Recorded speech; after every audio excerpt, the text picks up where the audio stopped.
Continuando, leitura em voz alta. A Igreja dos Apóstolos e dos Mártires. Que laço unia então os fiéis desta comunidade tão pouco definida?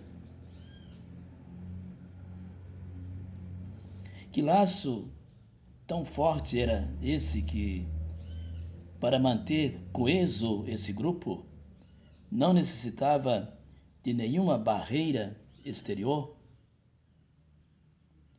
E por que ficavam agrupados em Jerusalém?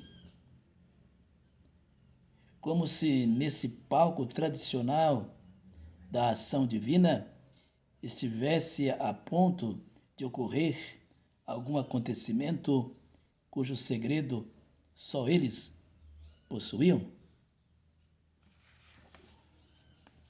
Leitura em voz alta. O grito do mensageiro da alegria.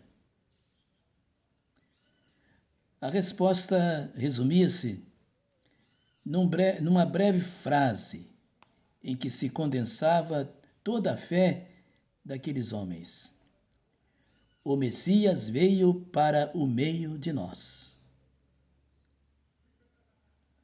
O mundo deixou que esta fórmula se desgastasse.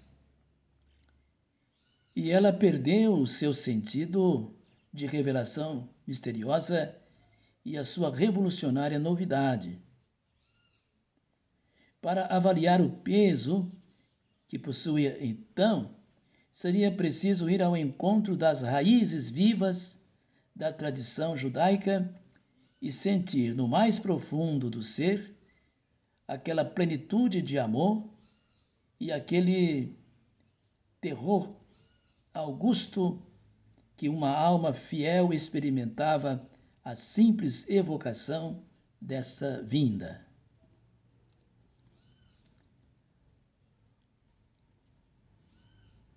A corrente messiânica tinha a sua origem no âmago da história de Israel. Estivera ligada inicialmente ao dogma nacional da eleição divina e encontrava através de séculos com a fé na antiga promessa feita ao patriarca Abraão por Javé e depois reafirmada muitas vezes a Jacó no sonho de Betel, a Moisés no Sinai fumegante, aos reis na glória de sua capital. Mesmo quando a desgraça fez soprar o seu vento de morte sobre o povo eleito, nada conseguiu fazer secar essa água viva. Pelo contrário, mais poderosa, mais precisa, e a certeza ancestral convertera-se em esperança e consolação. Os grandes profetas tinham se referido a ela sem cessar.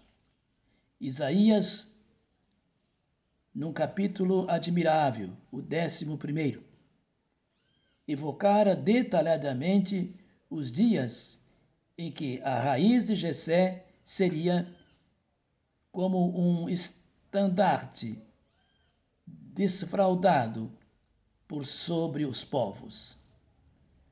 Ezequiel vira os mortos ressuscitarem e a Jerusalém futura renascer das cinzas da antiga.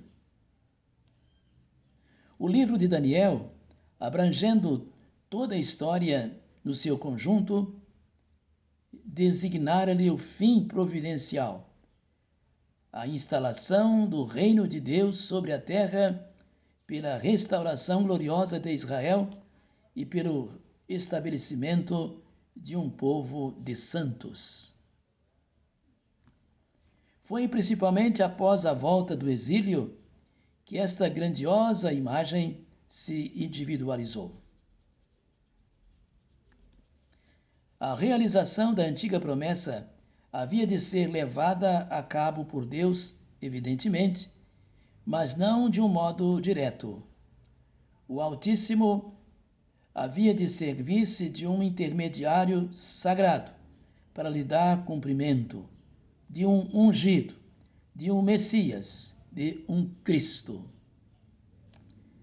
Esta tendência profunda que jaz no coração de cada homem de encarnar os seus sonhos mais caros em seres que ele possa amar, coincidia com o dogma nacional da eleição divina.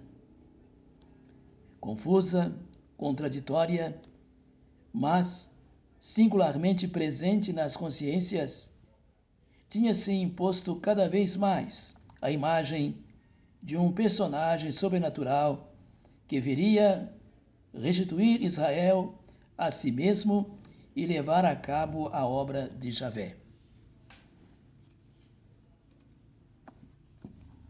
Não se pode pôr em dúvida que no começo do primeiro século da nossa era, a corrente messiânica irrigava tudo o que havia de melhor na consciência judaica. As esperanças temporais nesse período pareciam definitivamente caducas.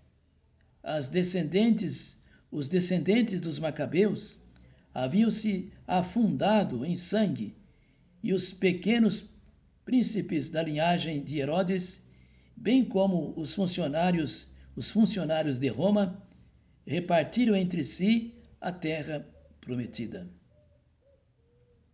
Mas não havia judeu algum que pensasse em entregar-se ao desespero.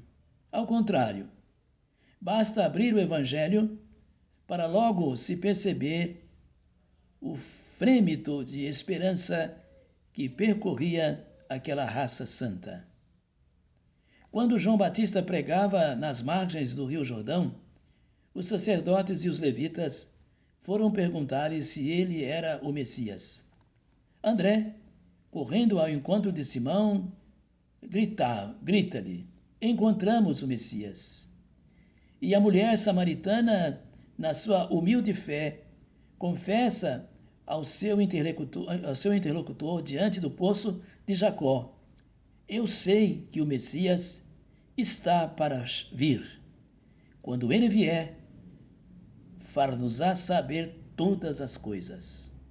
João 4, 25. É verdade que, nos diversos setores da sociedade judaica, esta imagem era interpretada de maneiras muito diferentes. Cada um compreendia o messianismo conforme o seu comportamento e a sua cultura. Um nacionalista fanático via o Salvador como uma espécie de Judas Macabeu, impiedoso para com os inimigos. Os fariseus representavam-o como um mestre eminentemente virtuoso, a encarnação viva da lei santa. Já o povo humilde, sempre ávido do maravilhoso, rodeava do sobrenatural e ilusório.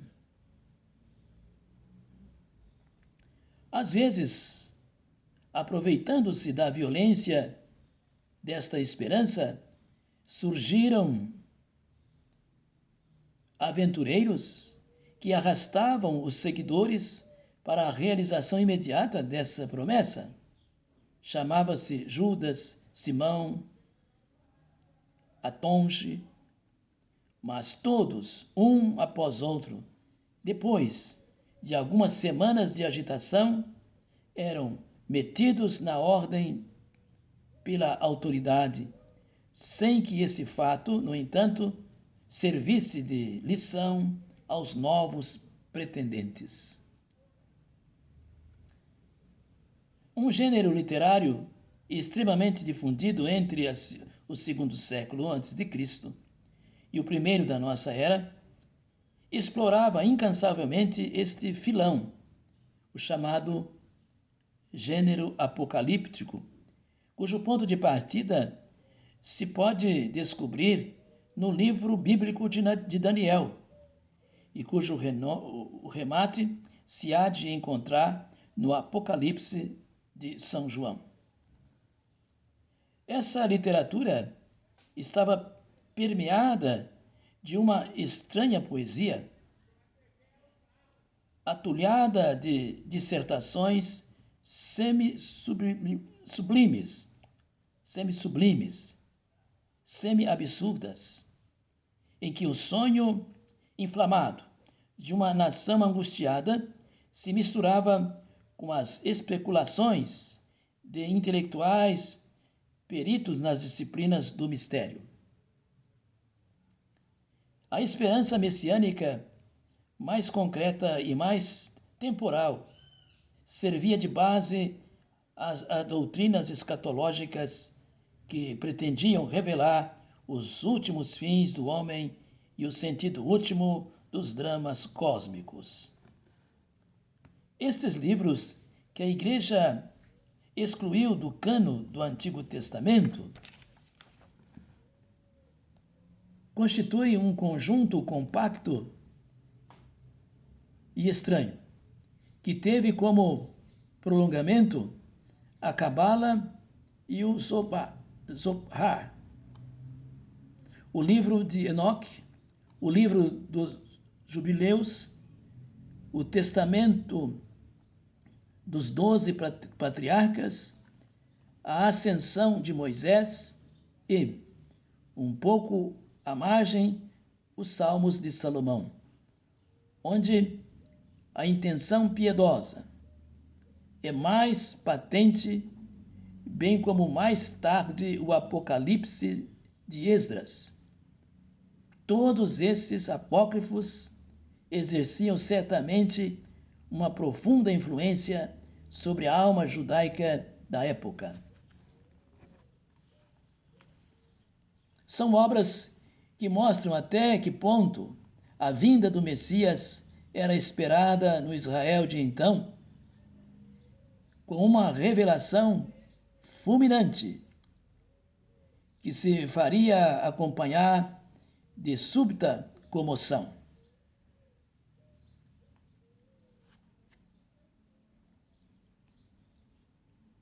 Cantava-se: felizes aqueles que viverem nos dias do Messias, porque verão a felicidade de Israel e todas as tribos reunidas. Mas também se repetia de boca em boca que a vinda do ungido seria marcada por sinais atrozes. A madeira sangrará, as pedras falarão, e em muitos lugares do mundo se abrirá o abismo. A alegria da expectativa estava, pois, permeada de pavor. É todo esse conjunto psicológico, composto de uma fé simples, de uma piedade viva, de um desejo de vingança, de um terror secreto, do gosto popular pelo fantástico, em suma, é todo este estranho heretismo espiritual que seria necessário tentar aprender para se abarcar o que poderia significar a época do Messias numa alma israelita dos anos 30 depois de Cristo, bem como os sentimentos de assombro e angústia que a dominariam quando lhes afirmasse que tinha chegado a hora.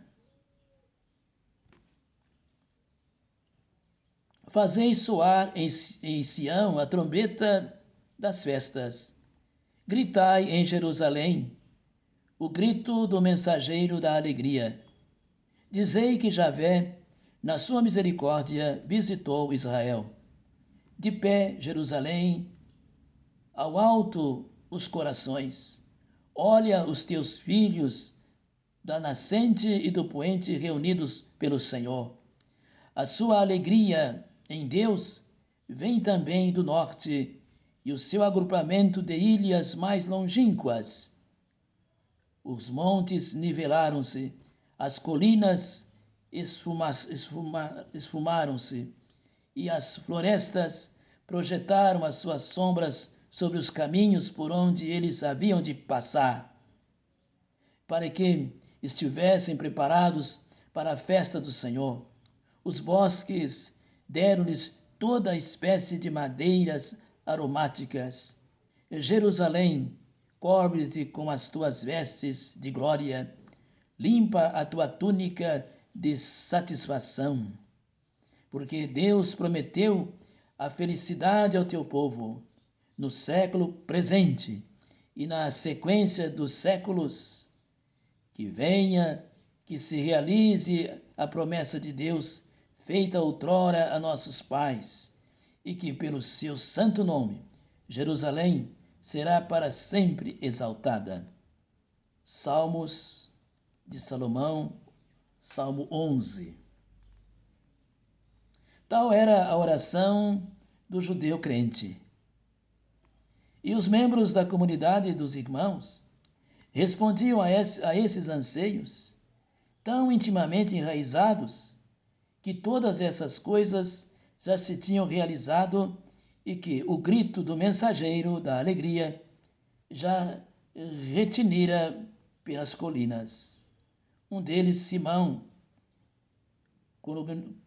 cognominado Pedro, que se comportava como seu chefe, falando um dia perante um numeroso auditório, fez essas afirmações, ainda mais difíceis de admitir. Varões israelitas, escutai estas palavras. Jesus de Nazaré, varão aprovado entre nós com milagres, prodígios e sinais, que Deus fez por seu intermédio no meio de vós, como vós sabeis, foi entregue segundo os desígnios da presciência de Deus, e vós o crucificastes e o matastes por mão de iníquos. Este Jesus, Deus o ressuscitou, e disso todos nós somos testemunhas. Tenha, pois, por certo a casa de Israel, que Deus fez Senhor e Cristo a Jesus, que vós crucificastes. Leitura em voz alta, a Igreja dos Apóstolos e dos Mártires.